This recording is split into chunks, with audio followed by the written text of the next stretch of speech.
Hi, I'm Sarah, and today I'm talking to Humphrey Bacchus all about microbiome. So I'm here in Finland in a biohacking convention, so there's lots of semi-naked people walking around in the background, which we're going to change camera angles soon.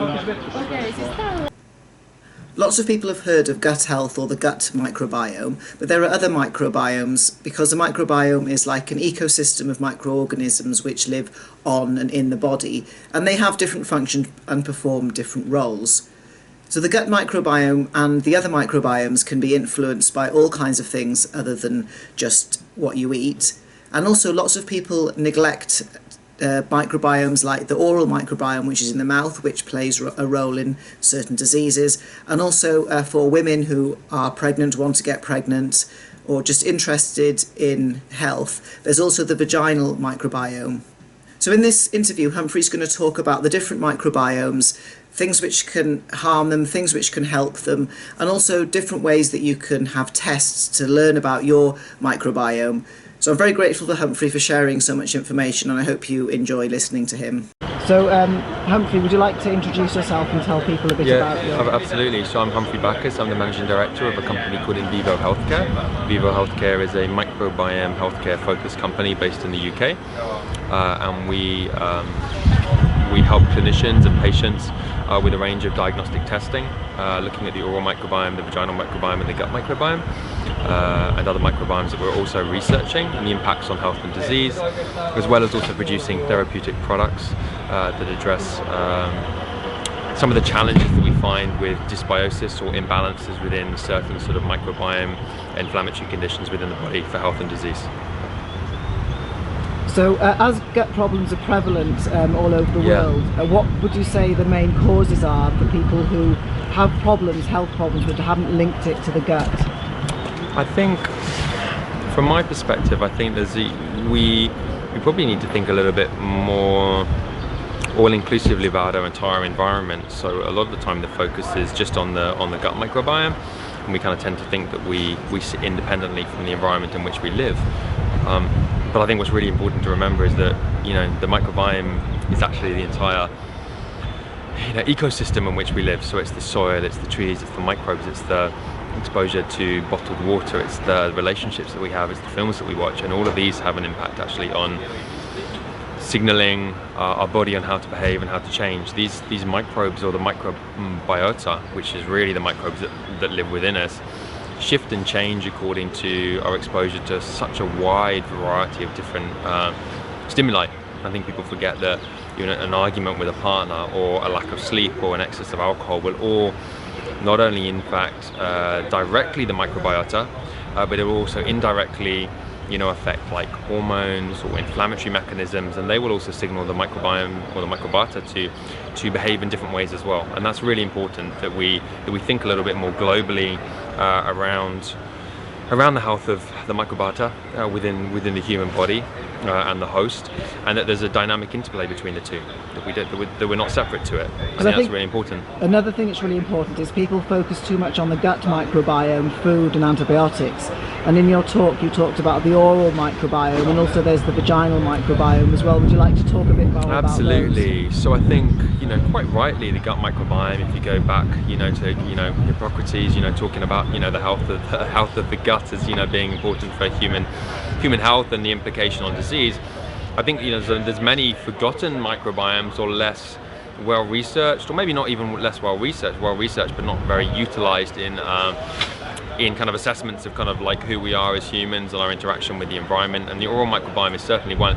The oral cavity is part of the gastrointestinal tract, and anyone that eats food is going to obviously have challenges, or potentially according to like the foods that they eat. I think it's really, really important. So oral health, dental health, periodontal disease is really, really important. And what symptoms would somebody say have of a dysbiosis in the oral microbiome? Well, some of the classic things that we see is obviously like increasing pockets, inflammation, maybe some blood when they're brushing, for example, damaged gums. But some of the damage can be quite silent. You don't necessarily have to see kind of overt symptoms. So dysbiosis, or early onset periodontal disease, is not only what happens in the mouth, it's what happens systemically throughout the body. So we know through research that the oral cavity has implications, and dysbiosis, or these changes to some of the more pathogenic organisms within your oral cavity, like Porphyromonas gingivalis or Treponema denticola or Fusobacterium nucleatum, these are widely associated and linked to development of conditions like neurodegeneration, Alzheimer's, Parkinson's, obesity, metabolic syndrome, autoimmunity, even down to oral cancer, inflammatory bowel disease with things like Fusobacterium nucleatum. So I think it's really critical that we're thinking about how the oral cavity impacts systemically throughout the body. It's not just eating food. That's not the only role. And then we go down to the vaginal microbiome, which has a kind of an independent ecosystem.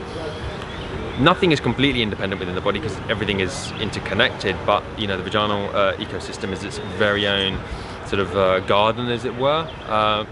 And according to the age, according to your ethnicity, according to your sexual orientation, according to your your kind of sexual partners, the microbial ecosystem within the vagina will change according to life cycles, according to the hormones. But we also know is that there are particular states and patterns which mean that women can be more susceptible to chronic bacterial vaginosis, candidiasis. There are strong correlations between dysbiosis within the vaginal ecosystem associated with preterm birth or IVF outcomes. Again, these are big areas that have not been given widely considered, and there are ways that we can try to modulate, or at least some of the research is showing like great promise, for example, in increasing Lactobacillus crispatus within the vaginal ecosystem to try and improve IVF outcomes, or to try and improve outcomes, or if we can increase Lactobacillus crispatus within the vaginal ecosystem, then we decrease the risk of things like bacterial vaginosis. So this modulation of the microbiome is super important, and it doesn't even stop there. And we talked about the oral and the vaginal microbiome, but I think this starts to move towards the impact of the nasal microbiome. You were talking about the male microbiome, whether it's the penile or the sperm microbiome. Then we're talking about the skin microbiome. It goes much wider than even the ones that I've just mentioned, and I think we're entering a really exciting time where not only will we learn about the importance of these individual microbiomes, but also the dynamic interplay between all of them and how they impact on health and disease. In your view, what are the pitfalls of having certain microbiome tests, and as well as what are the pitfalls of buying all of these sort of probiotic yogurts in the supermarkets? Because the general public has a little bit of knowledge, but a little bit of knowledge can be very dangerous. Yeah, so I think there's, when you're looking at, I think a little bit of information or a little bit of research sometimes gets spun along a little bit too far, potentially with some commercialization of products, and I think that's probably a bit of a danger towards some of the public, and quite rightly some of the advertising agencies like the ASA have come in and said, you can't say things, or the Medicines and Regulatory Agency, because you don't want to be making claims about products that we know aren't efficacious. But at the same time, to digest some of the kind of the more complex information around how probiotic actions or specific strains, for example, is quite a challenge. I mean, ultimately, it does all start with diet. We know that it does start with lifestyle. It starts with sleep patterns, relationships, food choices. What would you say the worst three things are for the microbiomes? Stress. Okay, stress. Not being out in nature. Okay. I think not having routinely basically being and I think that kind of comes into it. Without getting too technical with diets, what do you think about too much sugar? Yeah, I mean sugar can feed detrimental bacteria, or feed dysbiosis. Okay. There are certain simple sugars which are, rather than these complex sugars. So obviously we're talking about like complex polysaccharides that you can find in mushrooms, for example, are incredibly beneficial, and they can kind of help to grow some of the more beneficial Bifidobacterium or Lactobacilli species. And then you've got high sugar diets in combination with, let's say you have an episode of food poisoning, and then you disrupt the kind of the small bowel. Then you have lots of kind of like poor diet choices, lack of sleep. You can kind of get an overgrowth of perhaps some of the more detrimental patterns of kind of bacteria. Because I think back to sort of microbiome tests again. Yesterday we were talking that people from all different dietary backgrounds, from carnivores to ketos to vegans, can all have a healthy microbiome, and actually nobody really knows what a healthy microbiome is, and that's why some of these microbiome tests are a problem. So back to the idea of these tests, what would you say about that? Well, I think we just need to be careful about what we say and what we can't say. And for us as a company, we've always been big advocates of making sure that a patient isn't a test result. You're a member of the public isn't. That's not who you are. It is important to look at the context and the pattern of the microbes. And that does require some kind of like teasing out. So for example, there is so much we don't know about the microbiome. We do need to be careful about what we do say. I think my concern is also kind of information overwhelm. We're at the Biohacker Summit, but and there's a huge amount of information here. But let's not be careful just to kind of run away with a little bit of information down like one thread. So we're quite careful with the selection of the biomarkers at in vivo in terms of what we choose to report and what we don't choose. And perhaps we're looking at general patterns of health, but we're more looking potentially at specific target microbes that we know have a long history or a long amount of research that we know are associated with more pathogenic disease states, for example. The other critical thing, which I think we did talk about yesterday a little bit, which is it's really critical to look at the host response. The microbiome does not exist independently of us. And so if you're just looking at the microbes or the viral load or the fungi and yeast without looking at any host markers, host inflammation markers, host mucosal markers, host immune markers, and looking at how the body might be responding to these microbes, we're missing part of the picture. So that would be say that you look at the symptoms, and if somebody's complaining of chronic pain or allergies, or is that what you meant for the markers, or would you say back it up with a blood test to look at the markers? No, I think you can look at there's lots of different ways to look at the information. I mean, we shouldn't be running tests that patients don't need. Absolutely, okay. That's a big kind of ethical aspect of it. Patients shouldn't be spending money, or clinicians shouldn't be recommending things that aren't necessarily going to give information that you can action. I think that's really, really important. And coming from a clinical background, like the whole of the team at In Vivo, we obviously want to create tools that are clinically applicable. What I'm talking about in terms of the host markers is looking at, so for example, if you look at the oral microbiome and the bacteria, are you measuring secretory IgA, for example, to look at immune function within the mouth, and are you measuring like an inflammatory marker like interleukin-1 beta? I mean, there's lots of different things. So is there something else? Just because you have some dysbiotic bacteria, it doesn't necessarily mean that your body's responding to them in a detrimental way. I think that's what you said yesterday, is what a bad gut microbiome looks like. Potentially we know what more, absolutely. A good one looks like, but then... It's not absolute, because as I said, very diet dependent. In your test, does the interleukin and the IgG test come along with your test? Yeah, so with the oral microbiome, we're looking at interleukin-1 beta. Okay. There was attempts to validate other markers in terms of stability, but certainly the lab director was not comfortable with some of the other markers, basically like showing consistency. So we settled on a very stable interleukin-1 beta, which is a good, strong inflammatory marker. And then in the gut test, for example, it's markers like calprotectin, secretory IgA, beta-glucuronidase, like good elastase for pancreatic function. And then when you look at the vaginal microbiome, probably the most important baseline marker is actually the pH. So for example, a pH between sort of like 3.5 or 3 and sort of 4.55 is considered normal, but then it also depends on the age.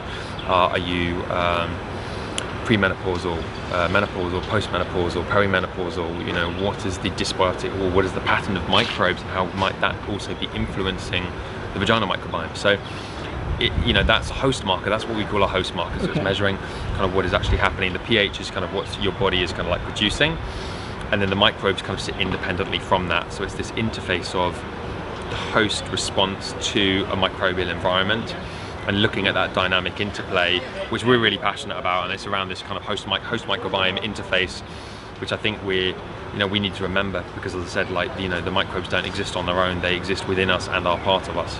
Yeah, that reminds me of something we were talking about yesterday, about this idea of reseeding the gut, and how, and it comes back to my question about the probiotic yogurts, and I think I was saying some species like to come in a group, and then you provided lots of useful information about this idea of gut reseeding. So what would you say how would you approach, say, repairing a bad microbiome, whether it's oral, vaginal, or gut? Yeah, so I think first of all, for us there's some foundational things which we know about, kind of like lifestyle and in dietary aspects of diet is really, really key, and stress modulation and rest and digest, and making sure you're sitting down and you're eating kind of like slowly and with friends, and making sure you're chewing properly, for example, as relates to the gut microbiome. Fasting is a great way to kind of allow your oral microbiome to recover, so making sure that you finish eating, for example, at 7 o'clock in the evening, and making sure that you don't eat anything until 7 o'clock the following morning. So that's kind of like, that's the breaking the fast, it's the breakfast, it's the break fast. So would you say 7 o'clock is the cut-off time? So I don't think it really matters. Okay. So is it to do with how long you've got between the next meal? How long you've got between the next meal, and it's the same with like the snacking. It's like you don't want to be snacking too much in between meals, and that's really good, not only for the digestive tract but for the oral cavity as well. And also your insulin sensitivity. And the insulin sensitivity. So it all plays together, absolutely. But I think what we talked about, which is around the kind of the seeding of the gut, I think my kind of prior understanding and kind of prior knowledge was like more is better. Yeah. So you see kind of probiotics with you need to take 50 billion colony forming units per day, or 100 billion, or 200 billion, or like the number, the bigger numbers the better. But what's become really, really clear when you start looking at the data and the research is that actually it's about strain specificity. It's about specific strains and specific actions that they might have on a metabolic process within the body. So are strains there to have an effect on the immune system, for example? Are they having an effect on intestinal epithelial lining? And then when you put these strains together, you then need to test the entire formula, because different probiotics interact with each other in different ways. Different probiotics require different foods, and so the human clinicals are really, really important, and different sort of formulations aren't going to work on everybody. Just like the same with pharmaceutical drugs, for example, they're always going to work with subsets of groups and work in different ways. So I think it's the same with yogurt, for example. Like yogurt can be standardized, for example. If you're eating like a wild yogurt that you've made at home, for example, the cultures might be incredibly different, or different types of kefirs. So there's a kefir bar here, for example.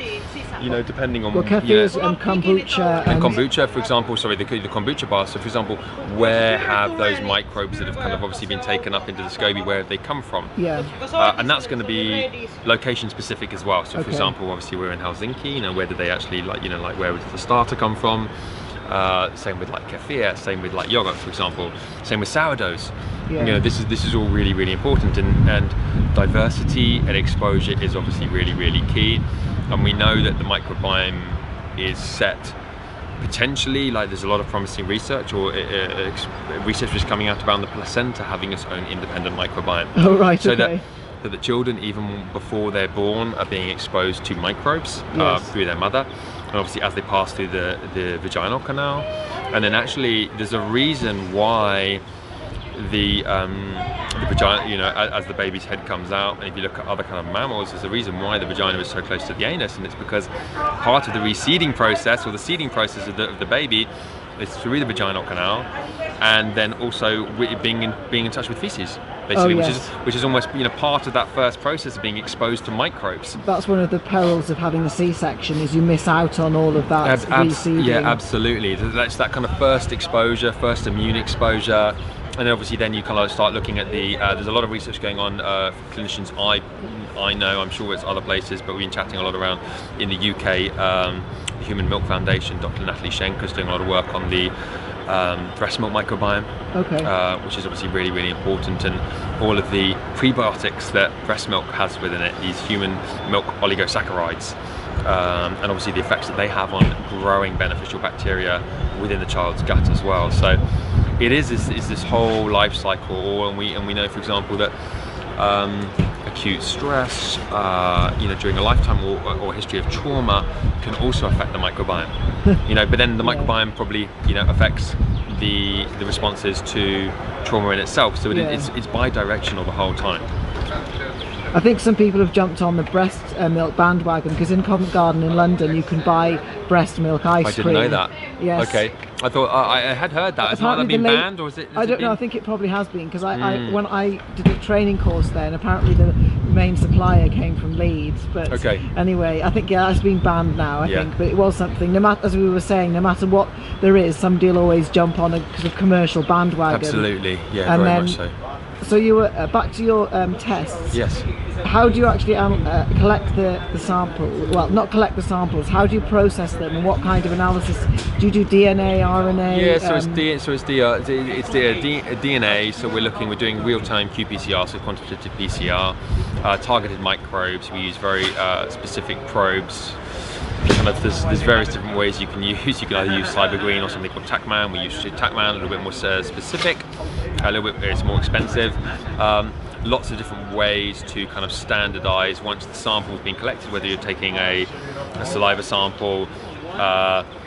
You then have to extract the proteins for measuring things like the interleukin 1 beta, or you're extracting the DNA, the microbial DNA, in order to look at the microbes that are present. So the solvents or the detergents that you use or people use in a test are critical, because you could end up not dissolving some bacteria or ruining your sample. It's a challenge. There is no perfect test. I think that's the reality, and I think people probably don't, say that enough. Like what you're trying to do is obviously trying to do the best possible way to consistently measure the same thing every single time. So it's making sure you put the same amount of DNA in every single time, making sure that you're using a housekeeping gene, making sure that you're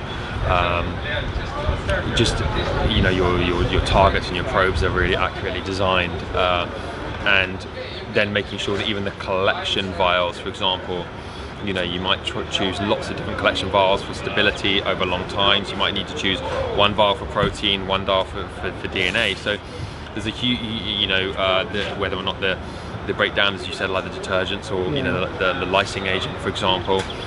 Some might break down some of the DNA too much, for example, or some particularly maybe like fungal, for example. So there is nothing that is perfect, and there are a lot of kind of internal processes that the labs will use that are kind of specific to them. Will your microbiome test would your microbiome test pick up parasites that are not bacteria or fungi? Yeah, so it does. I mean, the challenge with parasites is they've kind of coexisted for huge amounts of time, and potentially when we look at parasites, a lot of them are potentially pathogenic. They're not even pathogenic. So for example, even if you look at, there are a few, for example, even small amounts, with a healthy immune system, things like Cryptosporidium or Entamoeba or Giardia, for example, can cause, in most individuals, can kind of cause a pathogenic state, but not in all, so the body's immune system basically can regulate itself. Even with viruses, for example, they're not always going to kind of cause illness, same with like most parasites. So it was the more we've learned, for a long time, let's take Blastocystis hominis, for example, parasitic organism, for a long time, it was a kind of, the approach was, if you see it there, you need to kind of get rid of it 100%. But now we're starting to realize that there are different subtypes, up to 19 subtypes, I believe, at the moment. And potentially some of them are potentially pathogenic for humans, but not all of them. So again, one of the questions that we have is like, do we always test for all of these things? Are they really, really important? Or do we kind of, when you're asking patients to spend money, do we need to focus more on what the host is doing? Again, what is the host response? What's the immune function? What's the ability? So we should be robust as individuals. Our gut should be quite robust. It needs exposure to parasites and pathogens and bacteria, and it's what we do in response to that. It's not necessarily that every single exposure to a, inverted commas, bad bug is necessarily bad for us. Because also, I suppose, we've been exposed to parasites ever since we've lived on this planet. Coexisting, and it's all the new things like artificial sweeteners and strange ingredients, not this 24-hour culture we have of not sleeping. So would you say that that's more detrimental than a parasite that we've... I wouldn't actually be able to comment on that. I'm unaware of any kind of data on that, but I do feel like this naming and shaming of bugs and bacteria and fungi is kind of putting them into the good bugs and bad bugs is a bit detrimental. And some of the great work that Professor Martin Blazer has done both in H. pylori and the books that he's written has been great to kind of, he says we need to treat our bodies more like gardens and less like battlefields. Yes, I think that's wonderful, because I think there's the approach of not wanting to go in and try and get rid of lots of things. It's the same with like mouthwash, for example. It's like, let's remove all the bugs in the mouth rather than necessarily try and nurture the good ones, and maybe trying to kind of like encourage, inhibit some of the ones which are potentially more pathogenic. And the same with the gut microbiome as well. Because I think right at the outset you talked about the importance of lifestyle and how people can sort of influence their microbiome by the way they live, and we don't need to be going and killing things and etc. And a lot of it's how we're living, not what's living in the body. Yeah, absolutely, and it's how we're coexisting. Yeah. I think that's what's probably the biggest passion for sort of in vivo is really, its mission is restoring human health and ecology. Human health is dependent upon the ecology that we live within, and this is all the environment that we live within. And I think that whilst we can remember that, we're going to be a little bit kinder to the microbiota that live within us, and make sure that we're kind of like nurturing them rather than going in and nuking them. Yes, exactly. So if people wanted to find out more about your company or order your test or learn more about how to repopulate the gut microbiome or learn more, where can they find you and how do they get in touch? Absolutely. So you can visit our website, which is www.invivohealthcare.com. You can also find us on Instagram, Invivo Healthcare. I believe it might be Invivo Health. We're on Twitter. You can visit our Facebook page, Invivo Healthcare. There's lots of resources. We do lots of talk around regenerative agriculture practices and how that impacts on our microbiome as well. So hopefully, come visit us, come and find out more about the microbiome, and come and engage with the projects that we're involved in. Okay, that's great. So thank you so much for your time, Humphrey. Thank you. It's so interesting.